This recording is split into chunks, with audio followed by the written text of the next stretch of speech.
Okay, welcome everybody to this first webinar of the Royal Belgium Ice Hockey Association. I'm very pleased to welcome Anders Wallström and Anders Lundberg from the Swedish Association. Welcome, guys. This is a big test for us because we will try to use this platform more in the future. Today, we invited a couple of our coaches, so not too many coaches were invited for this test.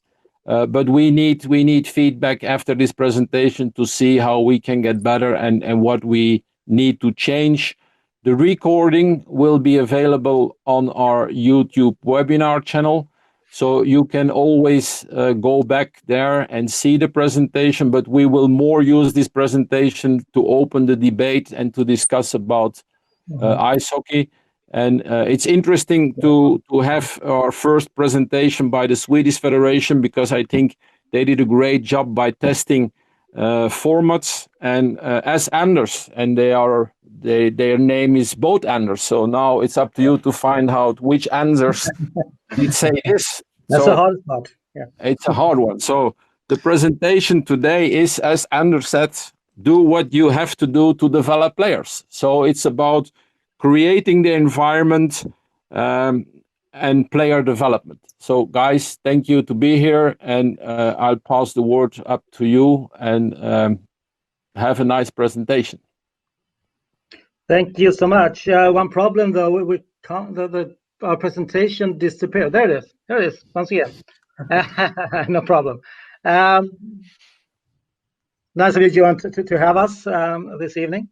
Me and Anders Lundberg beside me here are going to present some of the development work that we have been working with the last couple of years. We're going to talk a little bit about our development model, which we call the home field model in English. See if I can switch the slide. I need to learn how to do that. As you can see, the fonts on the slides are looking quite fun in this one. It doesn't look that way when presented in Sweden, but for now, it's like this. But it says the home field model, and it's all about that we want to create great development environments in all our hockey clubs in Sweden. And we talk about approximately 330 clubs that have child and youth hockey at their programs. This development model is are divided in different parts, so to speak. One part is about club development, that we really want all our clubs to move in this direction. We won't force them, but we're going to work with them to educate them, and hopefully they will be as convinced as we are that this is a great way to develop our hockey clubs. The second part of this is that we are rebuilding our coaching education with the home field model as a platform. We're not going to talk about that one today, anything, but you can know that we're doing that as well. The third big part is that we are working with appropriate settings when it comes to the game formats, and we're going to dig a little bit deeper into that during this hour that we have together. I don't know, Anders, if you want to fill in something.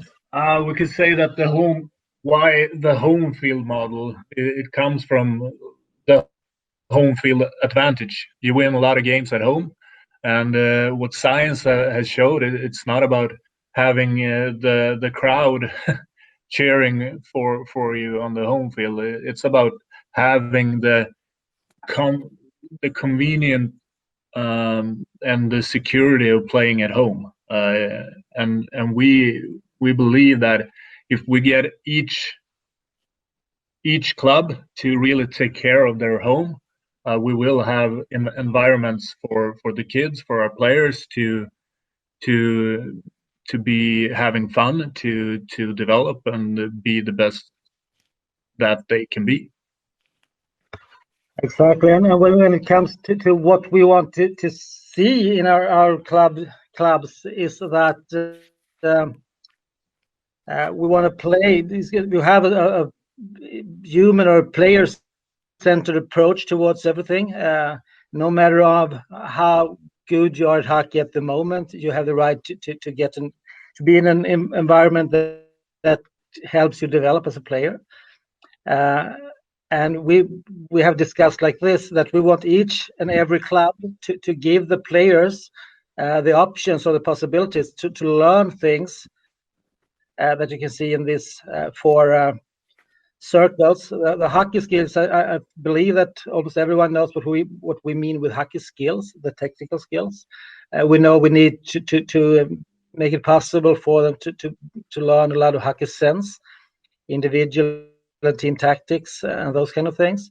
Of course, the physical part is really, really important in a complex sport like hockey. But we think that we have added quite a lot of psychosocial parameters into what we want the players to learn. And it's one thing is about the mental health issues that we believe that you need to feel well, be well as a whole human being, to make it possible to be your best as a player as well. We also think that we need to learn our players when it comes up in the ages to handle anxiety, being nervous, and all of that, and still can perform. And we talk a lot about how do we do each other better, both inside the rink and out of the rink.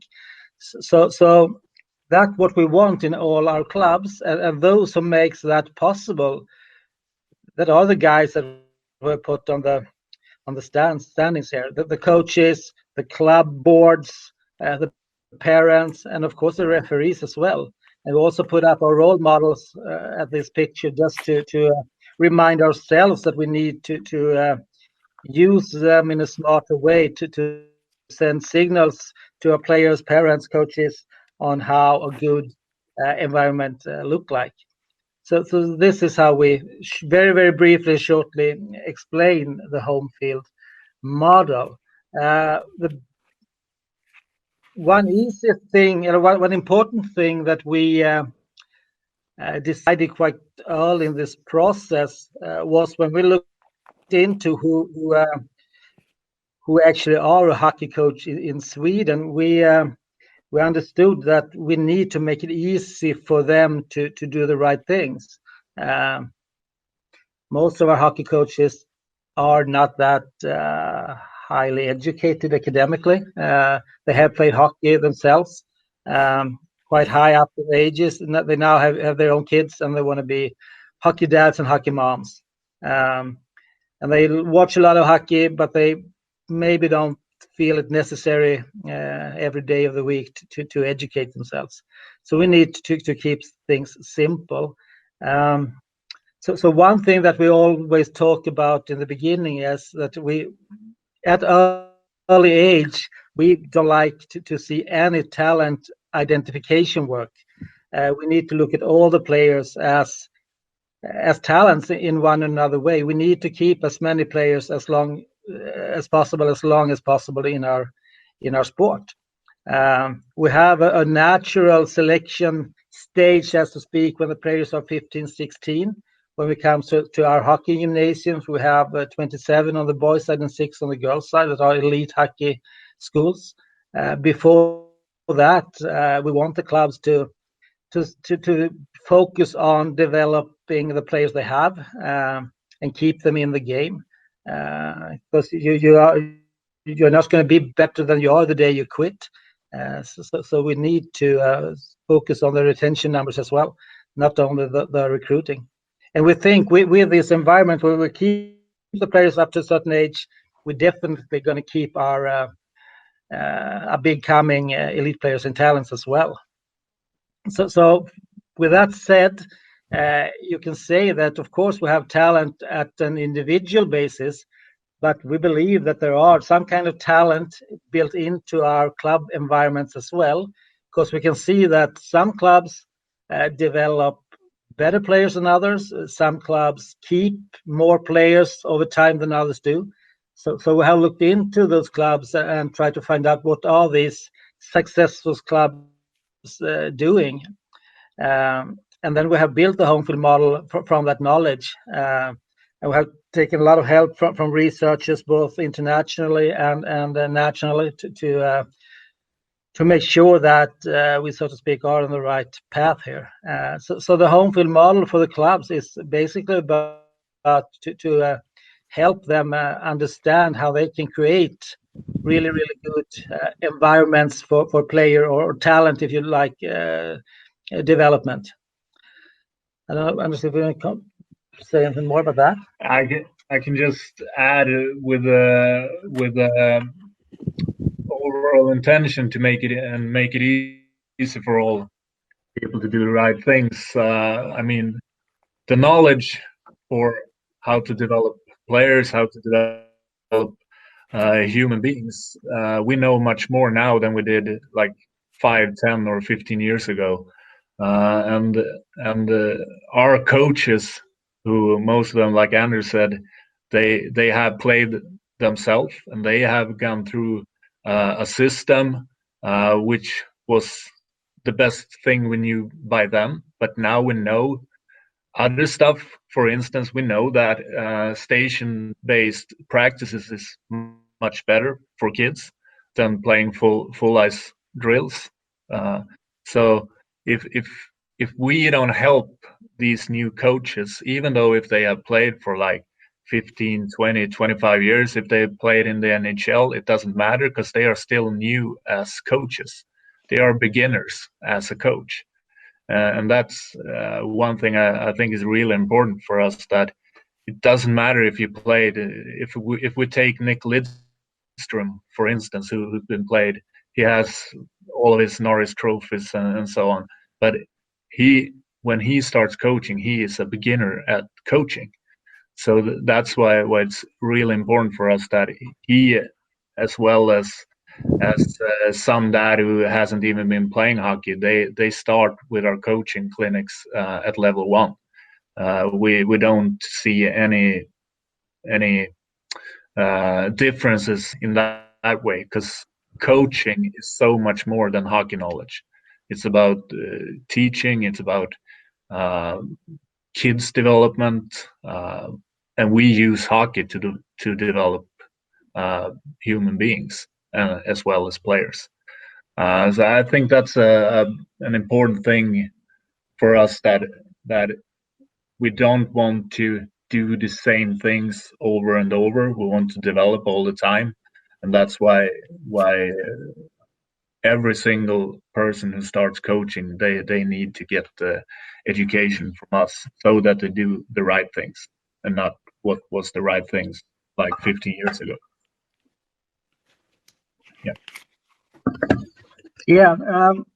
So this home field model, then,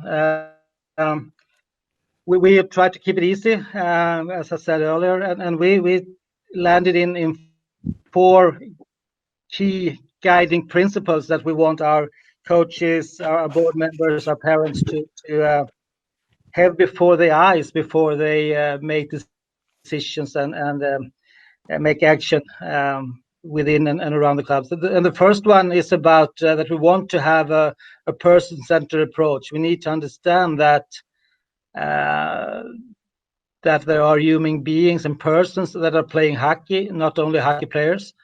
And we know from research that the coaches that really make a difference in hockey players' lives are the ones that mean something for you as a human being.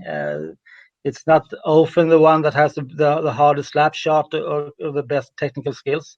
It's more about how you are as a person, and that you see me, that you help me develop, that you were the one who make me be passionate about hockey, and those things are really important. So we're gonna do quite big changes in our coach education program when it comes to how we talk about and how we educate when it comes to leadership and coaching. I'm going to talk a lot about the transformational leadership theory, which we think will help us quite a lot. So that's the first principle, that we need to understand that these guys are human beings with other stuff in their lives as well, not only hockey. The second principle is that we really want to give everyone the chance to develop, no matter of their background, their age, their ethnicity, like sexual orientation, and more. That's the easy part. I think the hardest part in this development model is to understand that you need to give everyone the chance to develop, no matter of their skill level at the moment and their ambition at the moment.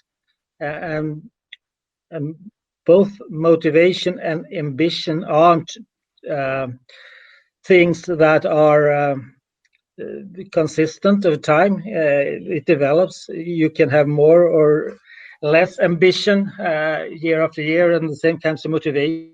You can have the right time of motivation differ during your as you age. So we really need the clubs and coaches to keep them in the game, because we know that it's hard to see at early age who will be the next star. And I think you guys agree on that as well. Because what we see when we can do this, it's going to help us avoid the relative age effect. Fewer players gonna drop out because of that they're born early at the year, and hopefully we can get more late bloomers to make it to the elite level as well. So we need to understand that when we see a good young players, he's probably either born early at the year, is early biological matured, or he or she just simply spent a lot of time in hockey, started early. So we need our coaches and clubs to understand that what we see when we see good young players aren't necessary talent. Is probably early mature guys, girls. So this is our second principle. Our third one, I'm going to skip that one. Our third one is about appropriate settings that we're going to dig a little bit deeper into in the other part of this presentation. And it's about practice and games. And we're going to talk a lot about the game formats today.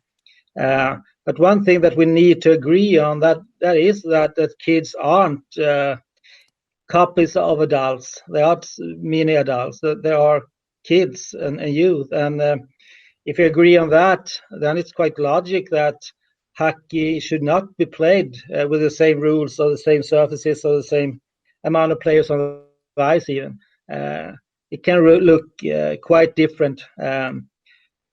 To make sure that we put the kids' joy, the kids' development, and the kids' learning for our eyes, and that's more important than winning medals in games.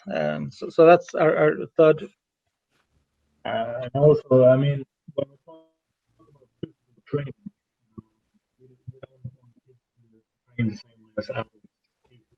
So why should it be different when we actually plays hockey?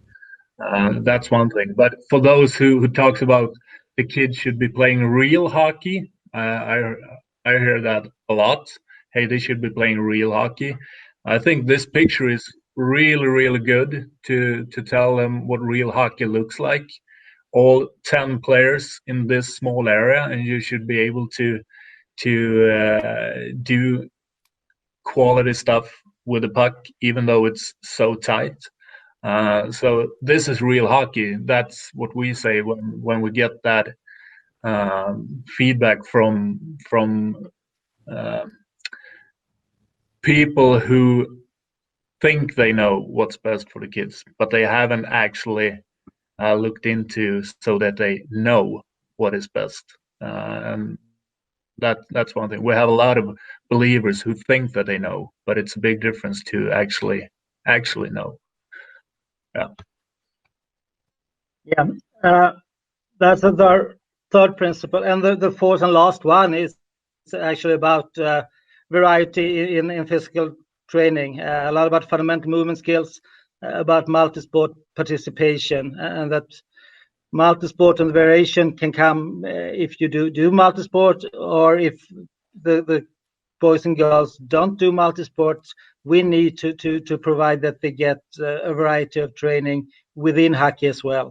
And that's from both a physical literacy perspective, that you need to get the enough movement skills in your backpack, so that you are confident enough to move and have the motivation to move, and that's going to make them a better hockey player at the end of the day. And it's also about to be healthy and have a career that keeps you from injuries and all of that, both mentally and physically. So with these 4 guiding principles, a human-centered approach, that we really want everyone to get the chance to develop. The third one's about the proper settings, and this fourth one about variety in training on multi-sport participation. If we can make sure that all our clubs do a little bit better tomorrow than they do today in these 4 areas, I think we're going to be overall, we're going to see a big difference in Swedish hockey.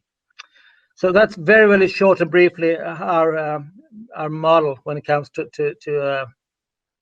the direction that we want our clubs to move in. And now we're going to the rest of this presentations talk a little bit more about our programs when it comes to the youth hockey. I don't know if you would like to start. Yeah, I can start. Why are we doing this? First of all, we had an assignment from our board members who wanted us to create national principles to optimize the player development, and what we quickly understood was that how we play the game will also have effects on how we run our practices. If we play a game full ice, the coaches will prepare the players to play full ice hockey.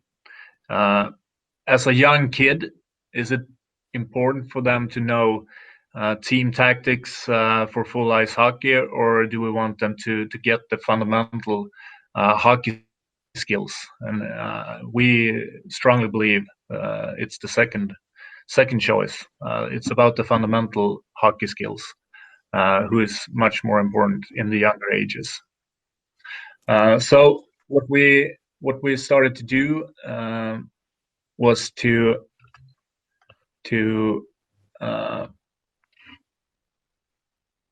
get our development model connected with this assignment that we got from our board quite quickly. So, because to be honest, it would be much more effective for us to actually go through with the principles that we wanted to do. At the moment in Sweden, depending on where in Sweden you live, what club you're in, we played in different formats in kids and youth hockey. We don't play at the same in the same format all over Sweden, and that's what we want to do with this project and the research that we've been doing to get to this. Want to add something, Anders? No. So, like we said, we want the player development. That's what we have in focus with the kids. We've been looking into rules and regulations. That's one part of the project. We look at the education part, coaches' education. How do we connect the game format with that? We have in Sweden 11 hockey consultants that work for our federation. They visit each club who has kids and youth hockey, helping the coaches run different coaching clinics with them. So how do we get the hockey consultants involved with this? How do we work with the parents' information? How do we get the parents to understand that this is really good for the kids? Goal is also one part. We have big discussions here in Sweden regarding the size of the net. If we talk to our goalie in chief, he really wants the goalies to have the bigger nets, which I think for a lot of people think is quite different. But we also need to look at it in so many perspectives. If he only looks at the goalie development perspective, he believes that the goalies actually will develop better with the big net because they need to work on different skills in that age. They need to work with their skating much more than if they are in a smaller net. They can be more of the tactical goalie and develop that part. So we have big discussions about that, and also we of course need to find out if we will play on smaller areas because that's where we're coming. How do we make sure that each club has the dividers that they need and other practical material? So that's our different areas in the project. Okay. So during this last year, we've done a lot of things just to make sure that the decision that will be made a year from now at our assembly will be the best ones possible. Of course, we looked into what other nations have done, both hockey-wise, football-wise, and other sports without national borders. So we accidentally looked into Belgian football, of course, because they have been quite successful and talked about during the latest years. And we visited Holland as well, and we've been visiting and having had a lot of course, the dialogues with our hockey friends in Finland, USA, and Canada as well, and shared information and shared ideas how we could do. And of course, we had some guys in Lausanne. You were there, Anders, and looked at the 3-on-3 tournament there, and we made some great experience having people there. Especially, I believe, when it comes to the rules and regulations of the games, which we're going to come back to a little bit later in the presentation. As I said, maybe I didn't say that, but we have spent a lot of time working with scientists and researchers, and I've also read a lot just to make sure that we aren't guessing, because we really when we work with home field model, we don't want to guess, we want to know.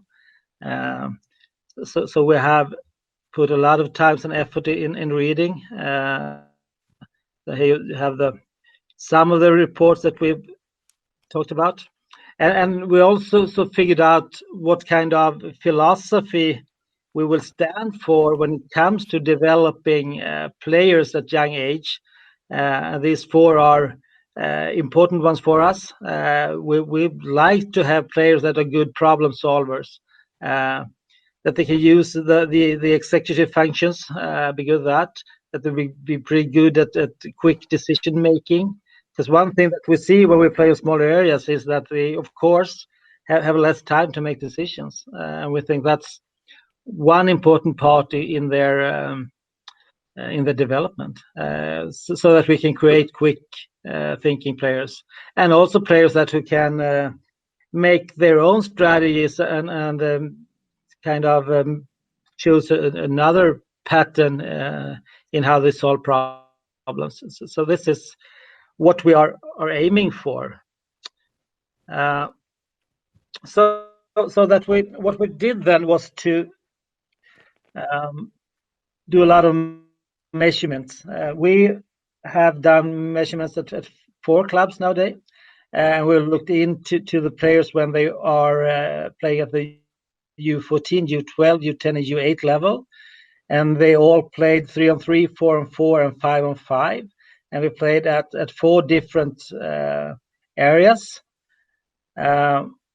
and we have them play 1 minute and times 5 shifts. And we also had some players that were kind of focus players that played all the different formats just to compare their results when it comes to hockey actions between the different surfaces, so to speak. And the 4 game formats that the 4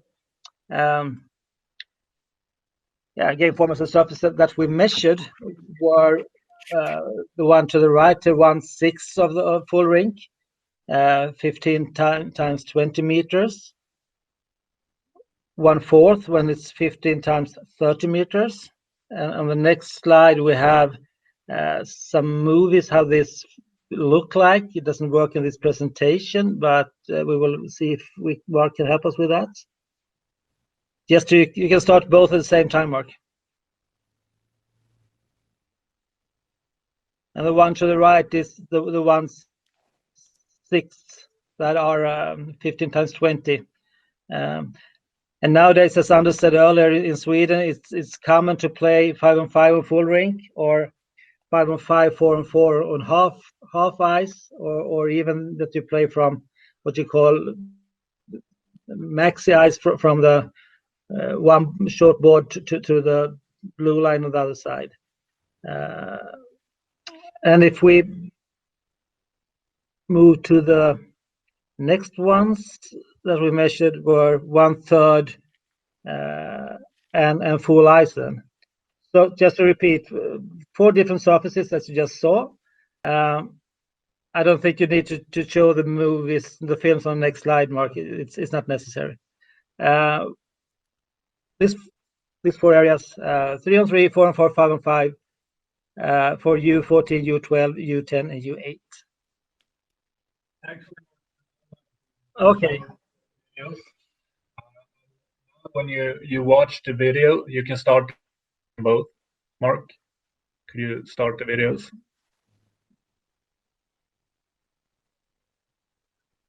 If you compare the intensity level, if you compare the involvement of the game, each player, I think you quickly see that in the full ice, a lot of players isn't that involved with the game, not at all. It's not the same intensity as it is in the smaller areas, because that's also one part of our with all the measurements that we've been doing, and we will show the measurements later. But one thing is that we have numbers, we have data, but we also wanted to actually just watch the games. What does the games look like? Do we see the behaviors on the ice that we want the players to do? So one part is to get the data, to get the numbers, but also the visual analysis as well, where we used our national team coach, who's working with our video analysis there, been helping us a lot with that. But just by watching the games, you can see the differences in the intensity. You can see the difference in the players actually getting involved in the game, and I think players want to be involved. Kids want to have fun. They want to be involved. And that's, I think, one big part about the conclusions that we made during this project. And also what we looked at, the measurements, we call them hockey actions. We looked into goals scored, assists, shot attempts, shots on net, blocked shots, missed shots, poke checks, body check, breakouts, giveaways, turnovers, slap shots, wrist shots, snapshots, passes total, passings received. So that's our 16 measurements points that we actually took help from a Russian company called Instat. So we filmed all these games. This is a video as well. Could you show it, Mark? This is what it looked like. So we had the measurements. Yeah, that's the GPS that we had. Then we had cameras who filmed. So when the game was going, we had a lot of people looking into the games. What do they see? They were asking the kids questions afterwards. Was this fun? Was it hard? And so on. But then we send the video clips to Instat, who actually took all these 16 measurements points that I was showing, these ones. So we get exactly the right numbers, and not just on one player that we normally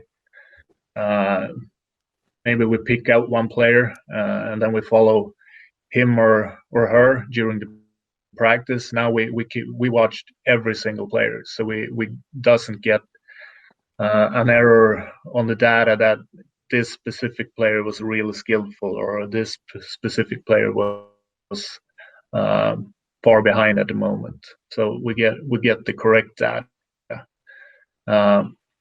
So that's one big part of the analysis. And then we also use the GPS. So we tracked how distance, how far they went, how far they skated, and also we looked at player load with the measuring the pulse and so on. And what we could see, of course, it's not so hard to figure out, is that the smaller ice rink, it creates a lot more hockey actions, but the player load on the smaller field goes down. But for us, during these ages that we talk about, it's about the hockey actions that is most important.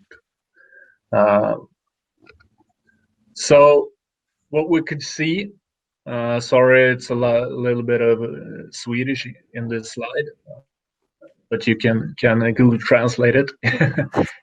But what we could see, this is we had some students from our School of Sport and Health Science in Sweden who did one first study from our first measurement. What they saw is that if, for instance, U8, 1/3 of the ice, they play 5-on-5 against full ice. Full ice 5-on-5, they have 233% more hockey actions on the 1/3 of the ice. And also, like you can see, it's the smaller surface. It's much more of everything. So that's the conclusions that they had. When we've been looking into all of our data, if we look at the under 8, I can tell you that the red numbers, that's bad, and the green numbers is good. So if we compare full ice 5-on-5 for under 8, they have, each player has like 44 hockey actions during this 5-minute game time. But 1/6 on the ice, 3-on-3, they have 72 hockey actions. And so that's for us, it's so easy to get to make a decisions that we won't be playing full ice on under 8 level. And also we have under 10, like you can see the numbers, they are full ice, low numbers, 5-on-5, low numbers, 3-on-3, smaller surfaces, much higher numbers, more actions, more player development. And this goes on as well on the under 12 and the under 14 level as well. So the big conclusions is full ice, no. That's not how we play kids hockey. We shouldn't be playing that in Sweden. Not in these ages, at least. And also one thing that we will get back to that a little bit later, but why doesn't we play 4-on-4 or 5-on-5? Because the recommendations, it will be playing 3-on-3, is that when we play 3-on-3, we still have the offensive triangles, we have defensive triangles, and all players are really involved in the game. When we put the fourth player in, we directly, when we watch the game, one player will be almost standing on side of the game. He's on the on the ice, but he's not really participating in the game. So, Anders, how? Yeah. So this coming season, then we're going to try this in full scale in 6 of our districts in Sweden. We have 22 of them.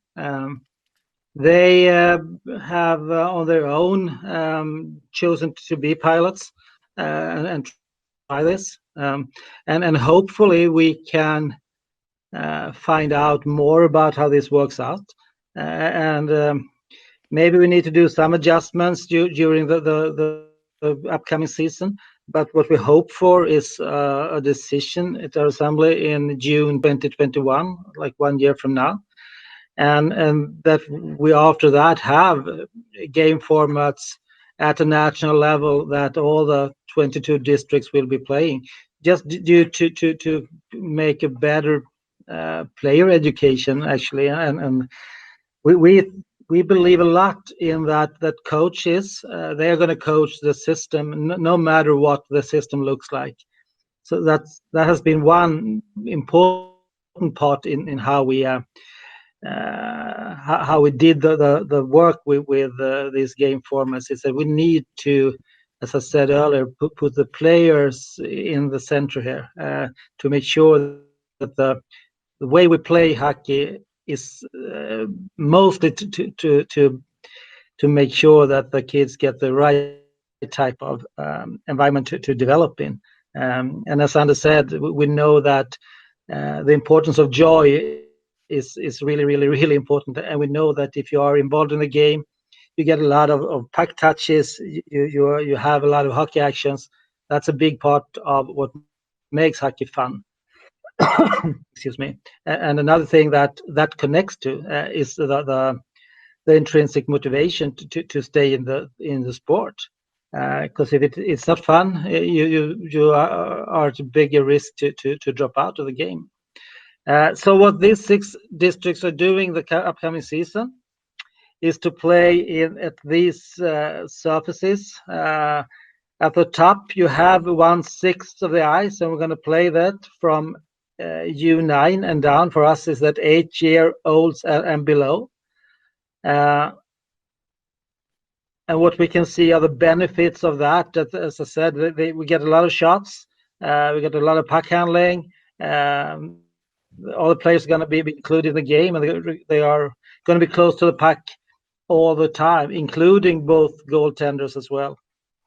And we're going to try to play on 4 surfaces at the same time, where we have the one clock that goes with the same time at all the 4 places.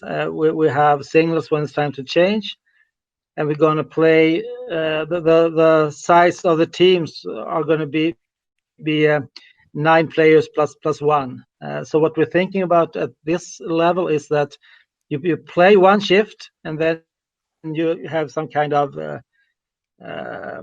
obstacle race or some kind of technique moves you can do in the middle zone, and 1 shift you just rest, and then you rotate during 15 minutes, and then you switch and meet another team. So that's how we're going to play that.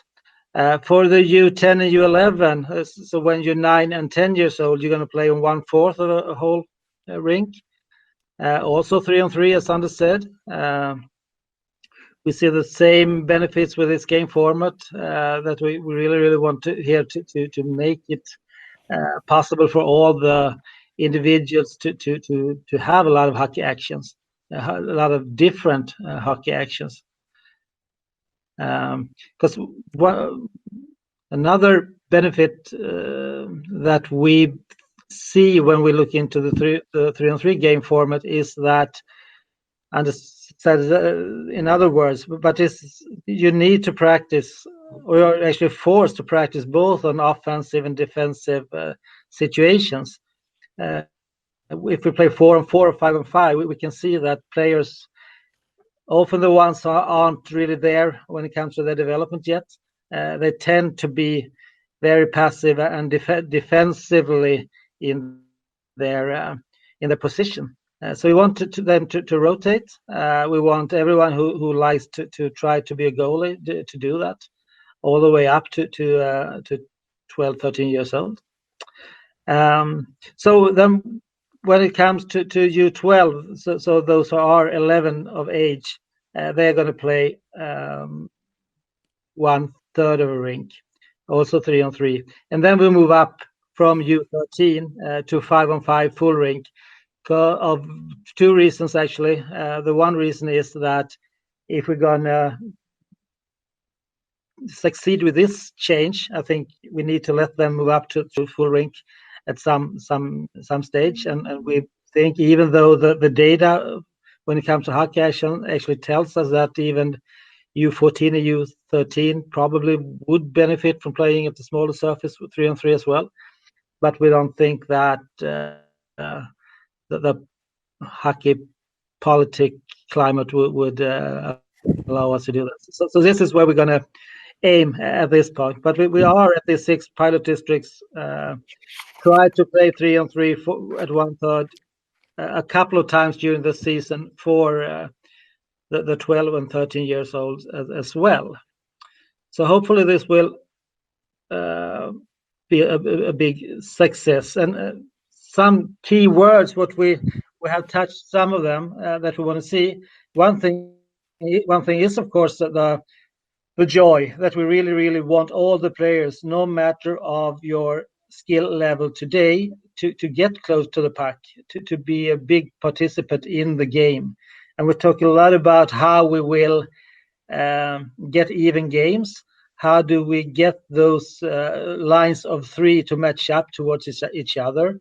And honestly, you should tell about how they did in Lausanne when it comes to matching. Then we had in Lausanne, Johan was there as well.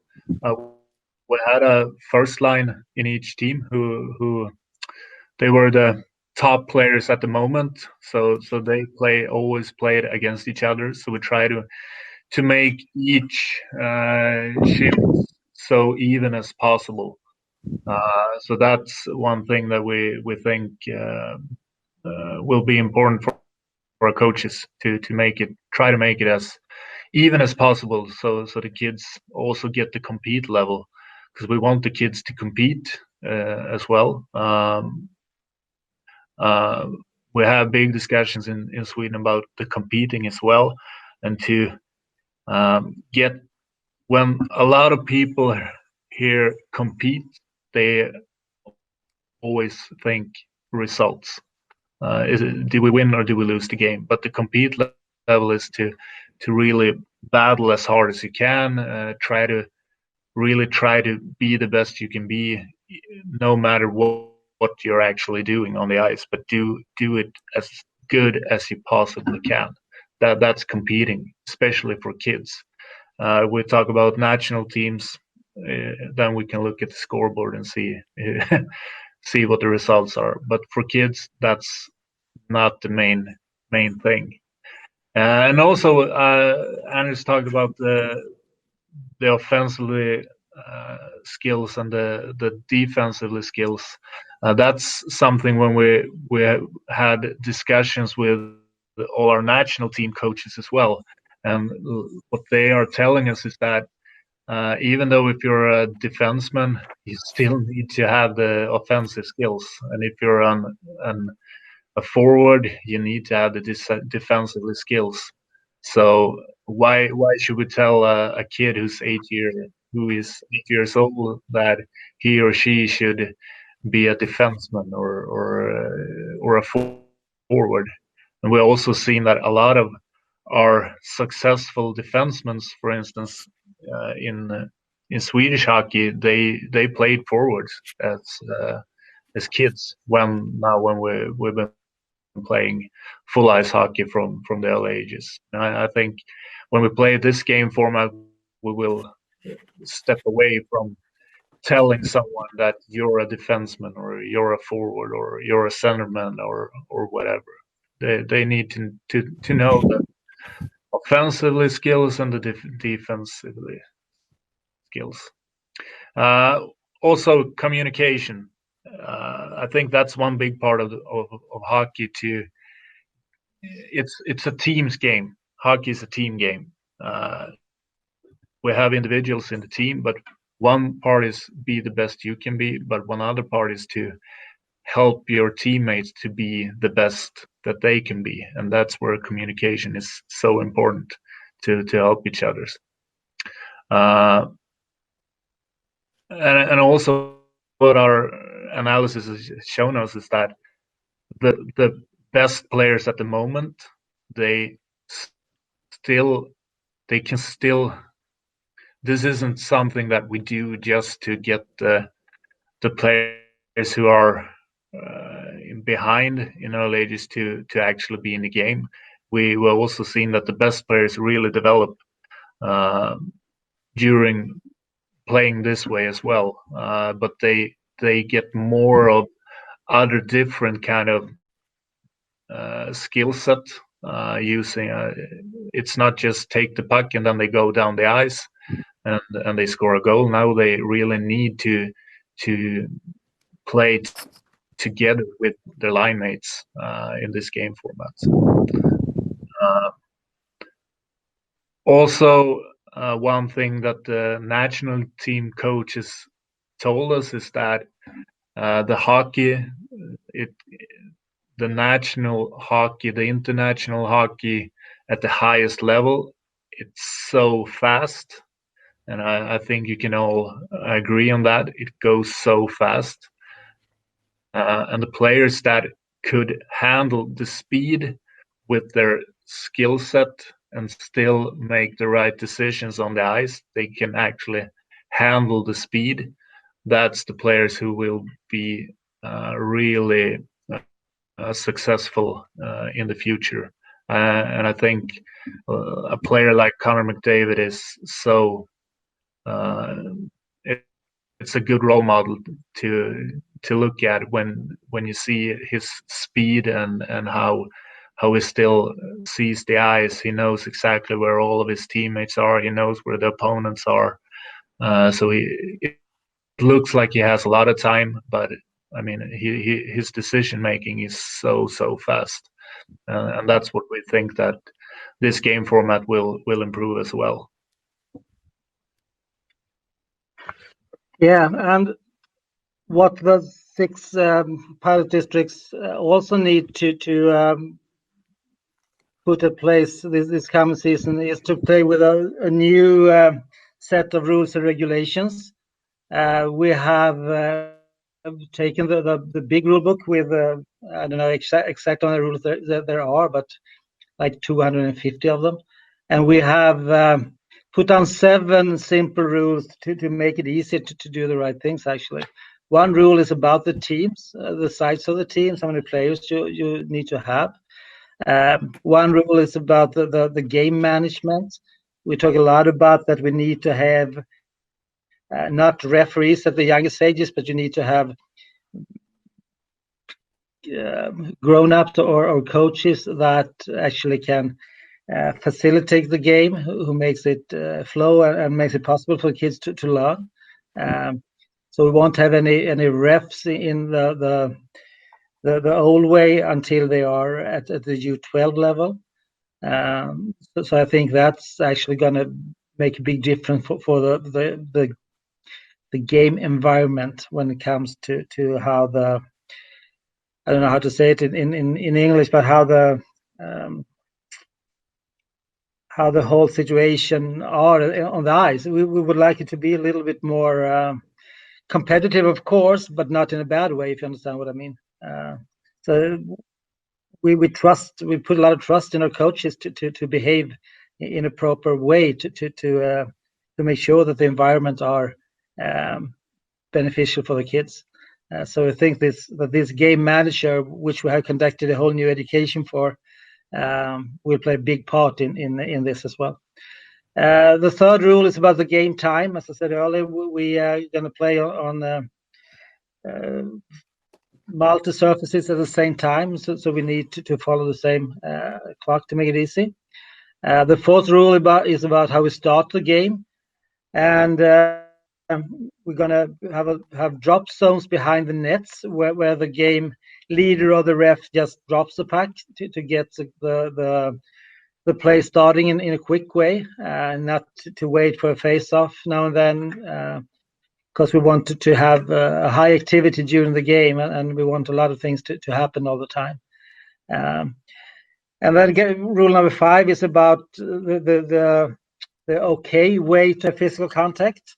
And the 6th rule is about illegal play and appropriate behaviors. What are the behaviors that we need to act against? And we won't have any classical 2, 5, or 10-minute penalties. We have replaced that with this, I don't know what we call it in English, hunting penalty. As you see on the picture there, the player who has the puck starts to the middle, and the other player starts chasing him, and then he makes a shot or anything, and if it's a goal, they drop the puck behind the net, and if the goal is saved, it just starts the game, and then we move on. And we do that of a couple of reasons. One reason is that we don't want the players to sit on the bench too much. We want them to be involved in the game, as I said. And the 7th and last rule is about how we allow them to score goals, actually. Johan, I think we can actually send you this framework, even though it's in Swedish, but probably you can get an okay way to look at it if you just put in Google Translate. And I think I also have an English but not laid out version I can send if you like to. So we have a couple of different documents just to help our pilot districts to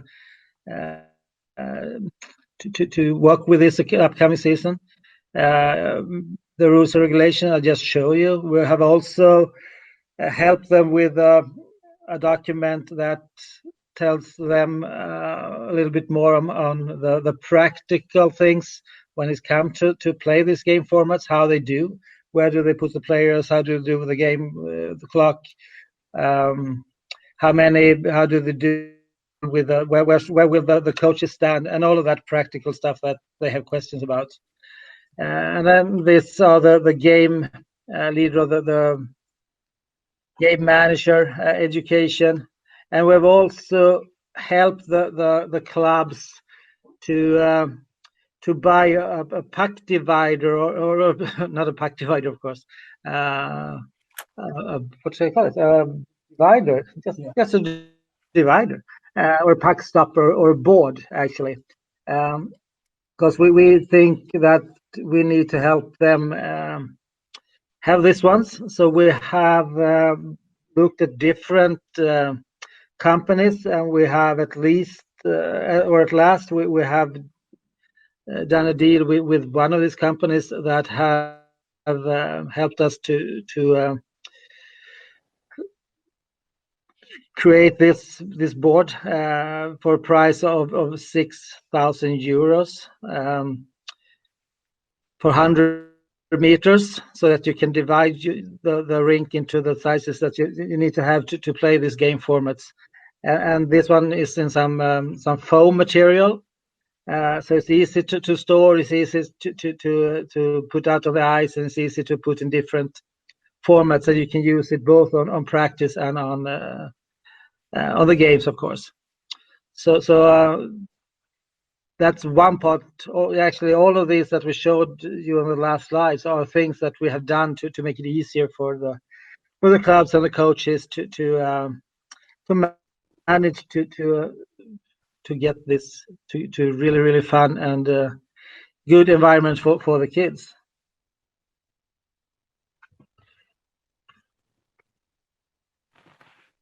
So that's pretty much it that we had to present for you guys. I don't know if there's any questions, Johan, or how do we? I have to ask Mark if there is any questions from the floor that came in by the chat. Mark? So the chat box is open, but until I don't see any questions there from the floor from the coaches. But maybe if some of the coaches have a question, you can just ask your question in the chat box. Just type your question. By the time I have a question. Your home field model. When I see the diagram in the center, I saw hockey skills, hockey sense, physical skills, physio-social, and as coaches, we very often look at the skills to address players as being talented, but that's just one dot being hockey skills. Yeah. So when I look at your diagram, the other dots are as big as the hockey skills. So how important are those other topics or those other circles? I mean, if you look at a hockey action, we could take, for instance, if I'm battling against you, Johan, we have a battle for the puck. I need the skill set to win the puck. I need smartness how to defeat you. I need the courage for the psychosocial part to go into that battle with you. But I also need to be strong to be able to win against you. So all these four circles are actually something that you use in every single hockey action. And that's, I think we easily forget that as coaches because we're so focused on the hockey skills. But also, I mean, you can see so many talented players when you look at a practice, for instance. They look like they can do anything with the puck. But then it comes to playing a game. Hockey is a game. So I could do almost anything with the puck for myself, with stick handling or whatever. But if I can't translate it into the game with my hockey sense and the courage that is needed and with the physical strength, I don't have any use for my hockey skills. So all these four dots is just as important. Okay, and then I see referees are also inside the rings. That does mean that you guys consider referees as being part of your development tools. Yeah, that's something that if we go back, I would say just 2 years.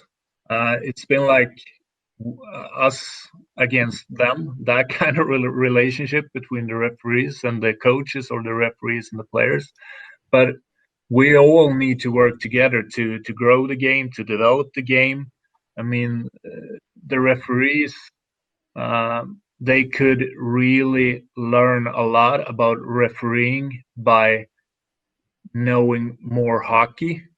And also players and coaches could really benefit from knowing much more about the referees, about the rule book and so on. Because to be honest, at least my experience is that coaches, they think they know the rules, but they have no clue. And a lot of these, to create an environment for kids where coaches actually supports the young referees. I think it's really important for us to send the message that we all work together. We really need our referees to be able to play the game. To be honest. Okay.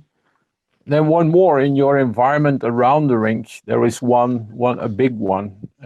How do you deal with your parents? How do they take this new information? Because very often they come and tell you, I think, instead of I know, I feel we should do this. And if you start playing on a smaller format and you all have the proof and the results and the outcome why you are doing this, but still parents will come and tell you like, I think we should play full ice or we should play bigger surface after Christmas.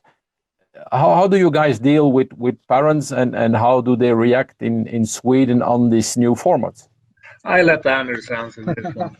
We have the same problems, they react. We have put this through our 22 districts. They have actually given us the assignment to do this work. So in that way, this is kind of an order from Swedish hockey that we should do something about the game formats. So we have that structure when it comes to the political game, so to speak, that we can also always say that, hey, you guys were the ones who told us to do this. Because in the clubs that are mostly parents or the members who vote for those who will go to our assembly. So that's one argument we have. We have also set up a lot of communication tools. We have some Q&As that the clubs can put up in their cafeterias near the rinks. We have a social media kit that we going to launch when it comes to the fall, when we talk a lot about that we finally play real hockey for kids. These are the best way to do it. So we're going to try to take the to take in ownership the real hockey saying, meaning that real hockey is actually what we're going to do now, and real hockey for adults is a different thing. But of course, we have those parents who think and they feel and they would like to, but frankly, they randomly know anything. So we have them there. I mean, we're gonna meet with one of our pilot districts on Thursday evening, and we have asked them to email in their questions ahead, and I think it was like 50 different questions from the one at a more detailed level than another one. But they all agree on why we should do this. They're okay with what we're trying to do. But when it comes down to the how, we will always have different opinions. And we're going to try this now, and hopefully it will show them that this is a good way to play. I think one important thing that we need to do is to involve the kids and listen to their voices and how they experience this ones. So we're going to do at least 2 times during this coming season. We're going to ask the kids about their experiences, and we're quite sure that they will like it. At least if we look at the knowledge we have today when we talked about them, talked with them, I should say. So okay. Long answer, but of course we have them, but I think we are ready for them as well. Okay. We have a practical question on which company was selected, but I think we can inform later the clubs on what we can do because we have some contacts as well. I have a last question for you to wrap up. You try to make all players better, and it's not every player will go to pro. You're creating better human beings. So there is no selection until the age of 14, 15, I believe. That's what we're aiming for. I mean, of course, we have clubs and coaches that are hot on the spot and really, really like to get the best players to their team at early ages. But the signals that we are sending is not to be too trigger happy when it comes to that. So that they can just sit still in the boat and wait for the players to develop. And then we have a kind of a natural cut when it comes to the 15, 16 years old. So all our elite clubs are have an agreement on this. So we're quite sure that they're gonna follow our recommendations. And we think strongly that if they can behave in a proper way, the other clubs will follow as well. So that's our recommendation. 14, maybe that's too early, but 15, 16, then it must be okay. Okay. From my side, thank you, gentlemen, very much. And I think we can conclude by saying, do what you have to do to develop players, as Anders would say, right? Exactly. It was a great honor and a pleasure to have you guys, and we will keep you posted. I would love to see the rules, even if they are in Swedish. I think that is very good work, and thank you very much for hosting this presentation. Thank you so much for having us. Thank you. Talk to you soon, guys. Thank you. Thank you. Bye-bye. Bye. For the Belgium coaches, thank you very much for being present. This was just a limited number. We will post the presentation as soon as we have edited the recording, and then we will inform you how we will proceed later. Thank you for attending.